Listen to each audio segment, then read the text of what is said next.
तुम्हें तुम्हें ज्ञात नहीं है गरुड़, तुम्हारे जन्म से पूर्व वृंदा का जीवन कैसा था? मुझे अनुमान है दीदी माँ, मैं 7 लोगों की यात्रा पार करके वैकुंठ गया था।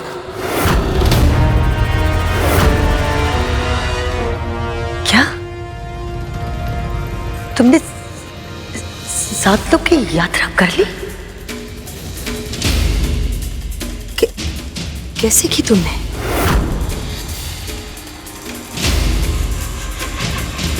इन पंखों के सहारे दीदी माँ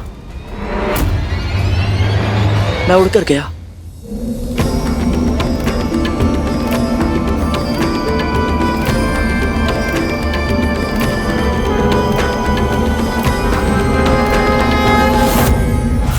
और शीघ्र ही 7 लोग पार करके अपने लक्ष्य तक पहुंच गया। और तुम्हारे मार्ग में कोई बाधा नहीं आई? किसी ने रोका नहीं तुम्हें गरुड़? नहीं, बस विरजा नदी में कुछ समय के लिए फंस गया था। ओम विष्णवे नमः, ओम विष्णवे नमः। और फिर मैं वैकुंठ पहुंचा और वहां मुझे शेषनाग भैया मिले। और शेषनाग ने तुम्हें देखते ही पहचान लिया? नहीं दीदी माँ,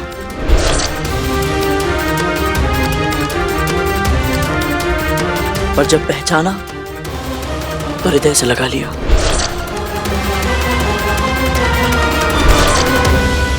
कतरू को और मुझे अनुमान भी नहीं था कि ये पक्षी इतना शक्तिशाली है। गरुड़, और क्या कहा शेषनाग ने तुम्हें? उन्होंने बताया कि बड़ी माँ और उनके अन्य पुत्रों ने छल और कुटिलता से मेरी माँ को अरुण भैया के डिम फोड़ने पर विवश कर दिया था। क्या तुम्हें भी लगता है तुम्हारा डिम सड़ता है? प्रातः आकर देख लेना, यदि अभी देखना है तो डिम फोड़ना होगा ना। और उसी कारण अरुण भैया ने क्रोध में आकर मेरी माँ को दास्ता का श्राप दे दिया था। जिस प्रकार मैं अपनी विवशता का दास बन गया, उसी प्रकार आप भी अपनी बहन की दासी बनकर रहेंगी। ये श्राप है मेरा।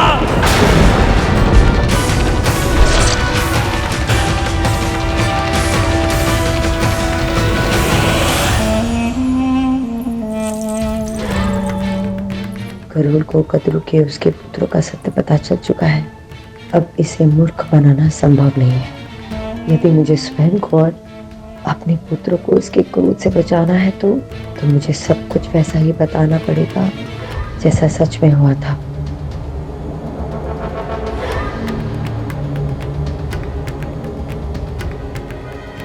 शेषनाग भैया ने मुझे यह भी बताया था कि माँ की दास्ता का एकमात्र कारण अरुण भैया का श्राप नहीं है।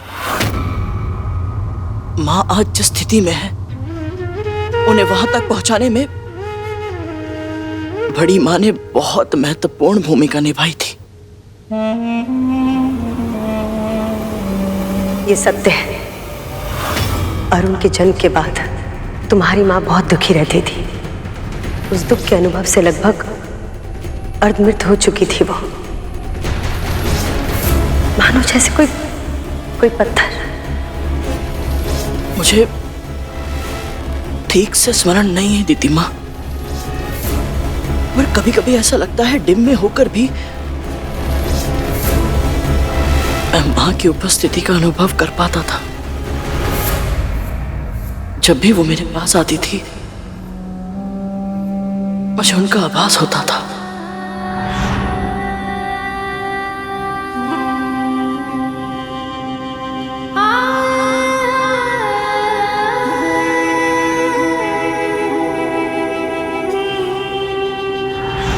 अपने निकट उपस्थित व्यक्तियों के प्रति संदेहशील तो तुम पहले से ही थे।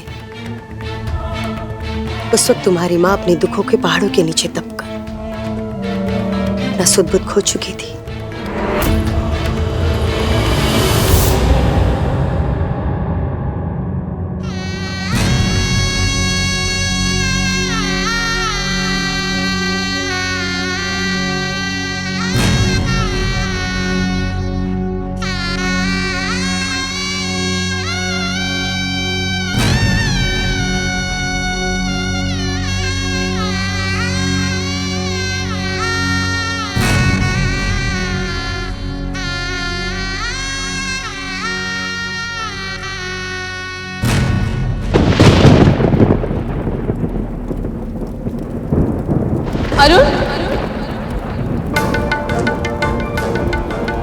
कितनी अभागी हूं मैं, ना तो अपने पुत्र को दूध पिला पाई, ना ही लोरी सुना पाई।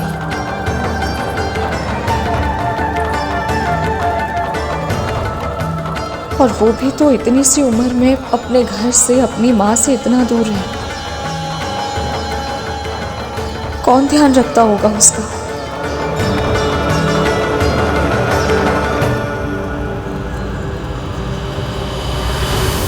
तब मुझे समझ नहीं आता था, पर अब आपकी बातें सुनकर ऐसा लग रहा है कि जब जब मेरे डिम में विचित्र सी सिहरण होती थी,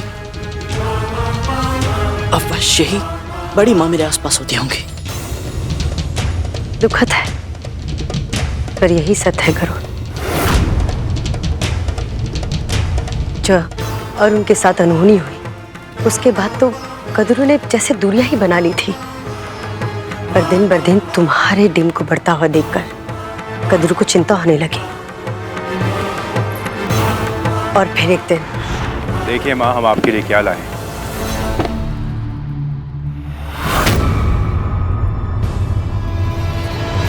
दुनिया के सबसे अनोखे, दुर्लभ और मूल्यवान रत्न। और पता है माँ, इन रत्नों को ढूंढने में और इकट्ठा करके आपके लिए लाने में हमने कितना श्रम किया है, किंतु आपके लिए कुछ भी।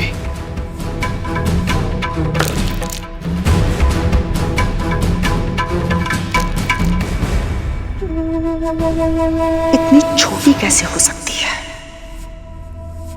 तुम्हारी महत्वाकांक्षा? तुम दोनों मेरे पुत्र हो, महारानी कदरू के पुत्र। मैं तुम्हें स्वर्ग के सिंहासन पर बैठाने का स्वप्न देख रही हूं, जहां इस संसार के सारे सुख और ऐश्वर्य तुम दोनों के चरणों में होंगे। किंतु तुम दोनों इन छोटे छोटे से रत्नों को देखकर इतना अधिक प्रसन्न हो रहे हो।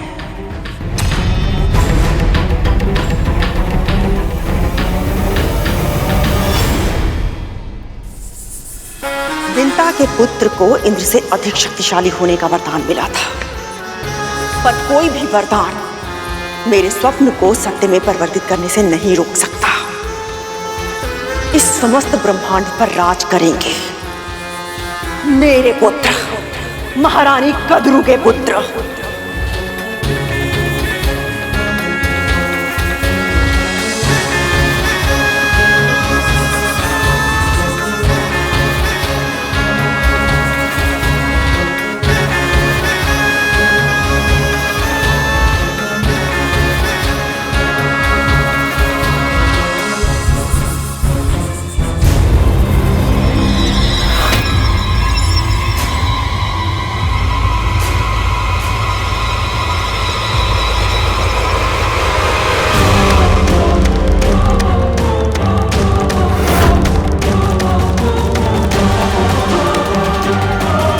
ये मेरा संदेह है या ये दिन अनवरत बढ़ता ही जा रहा है।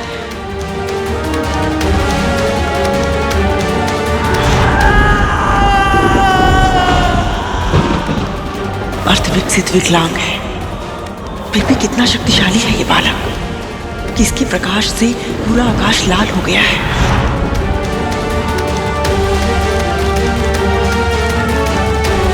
अच्छा ही है ना माँ, छोटी माँ का पुत्र इस डिम से निकलकर जितना बड़ा और शक्तिशाली होगा, उसे युद्ध करके पराजित करने में और पूरा का पूरा निगल जाने में कितना आनंद मिलेगा।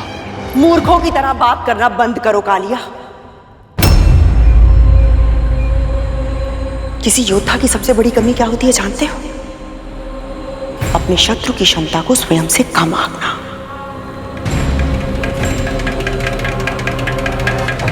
बहुत सावधान रहना होगा हमें, बहुत सावधान। इतनी चिंता करने की आवश्यकता नहीं है माँ। अरुण तो पहले से ही अर्थ विकसित है, और छोटी माँ वो अंजल त्याग कर स्वयं के प्राण लेने की तैयारी कर रही है।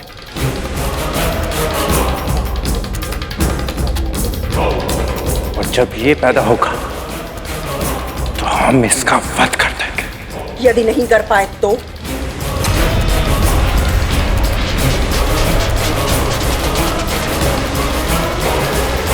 इस डिम को ध्यान से देखो तक्षक। 800 वर्षों से ये विकसित हो रहा है। पोषण प्राप्त कर करके ये इतना विशालकाय हो गया है कि उसने सूर्य के तेज को भी ढक लिया है।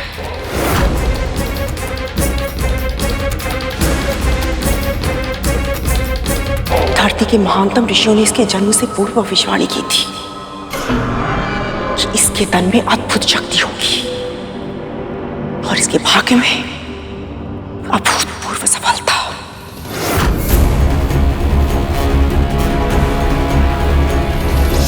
ईश्वर ही जाने कितना शक्तिशाली होगा ये। जब तक हमें उसके सामर्थ्य का अनुमान पूर्ण रूप से नहीं लग जाता, हमें विंता को जीवित रखना होगा।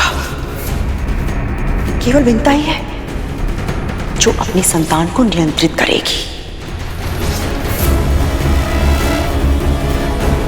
पर इसके लिए हमें सुनिश्चित करना होगा कि विंता हमारे नियंत्रण में रहे।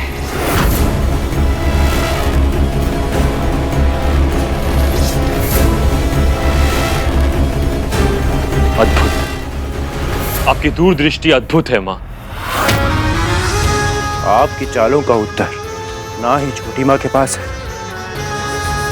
और ना ही उनकी संतान के पास होगा।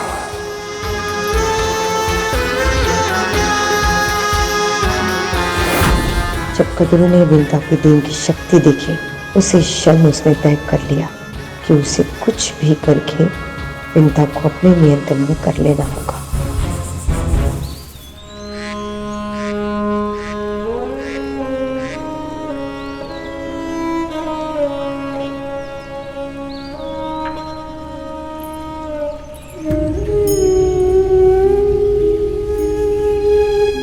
कब तक अपने विचारों की भूल भुलैया में खोई रहोगी विंता?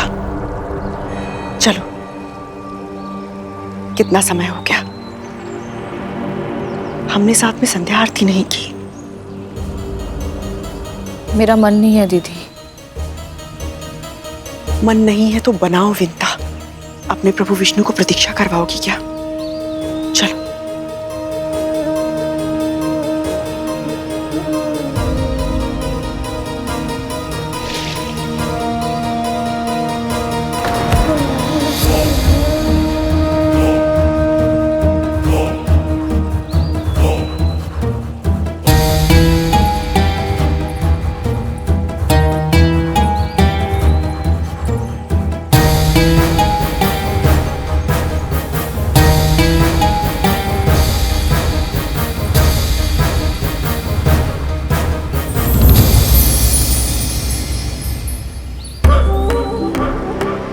दो दिन से अपने पांव को जल में डालकर बैठी हो।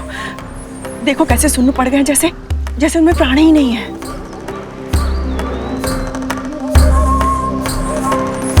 विंता,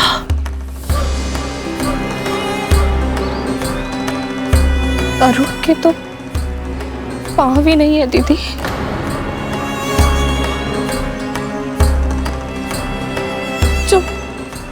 जब मुझे इतना कष्ट हो रहा है तो उसे प्रतिदिन कितना कष्ट सहना पड़ता होगा।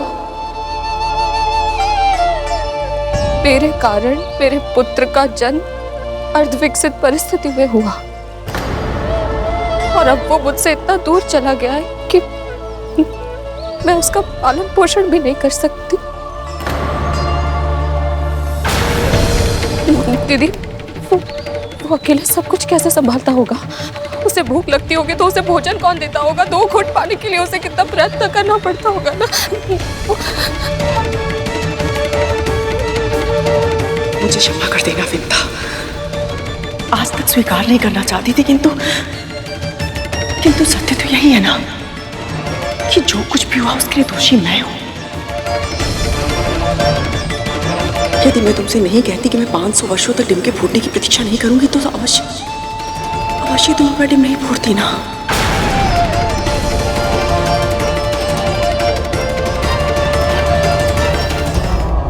मैं उस रात तुम्हें रोकने भी आई थी, किंतु जब तक मैं वहां पहुंची तब तक मैं अपना डिम फोड़ चुकी थी।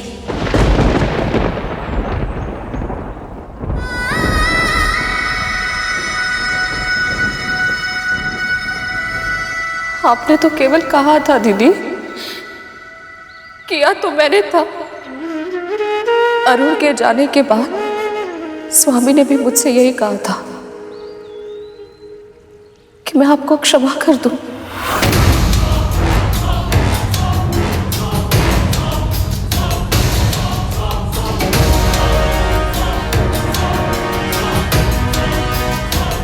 माशी कश्यप ने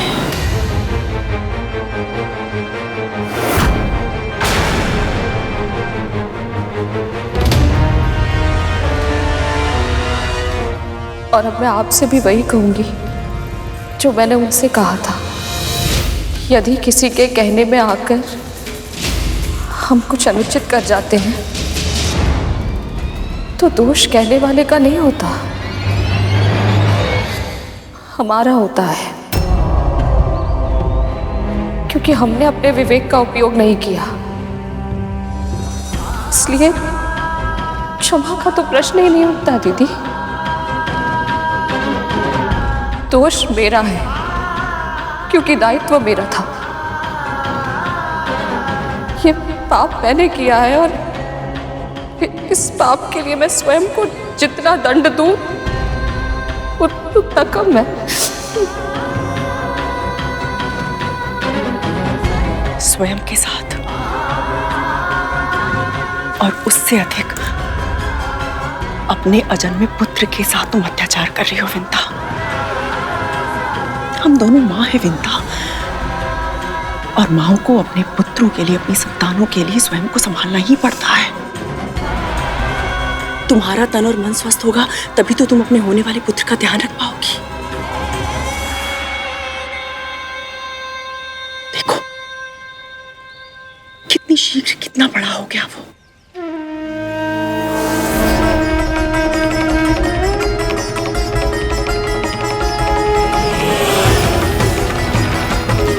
कितना शक्तिशाली होगा वो।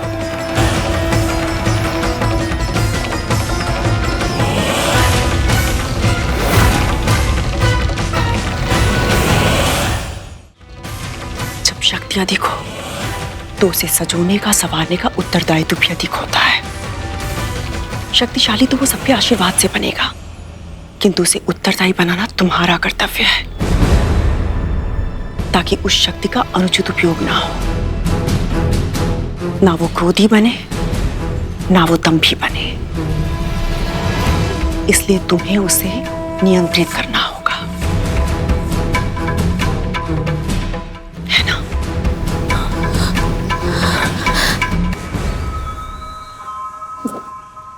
सही कह रही हैं आप।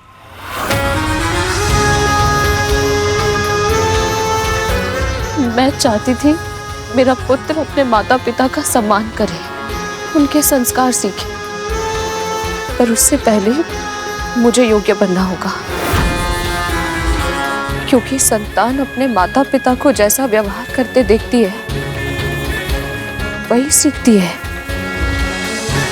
और वैसा ही आचरण भी करती है।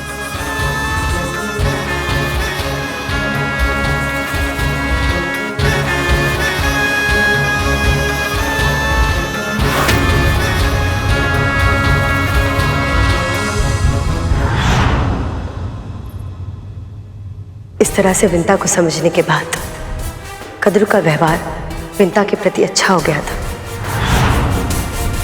वो उसका ध्यान रखने लगी, उसके खाने पीने, सोने का, सारी चीजों का।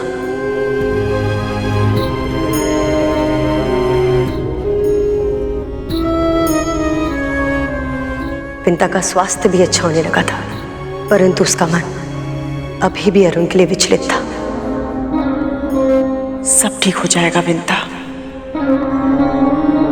सब ठीक हो जाएगा।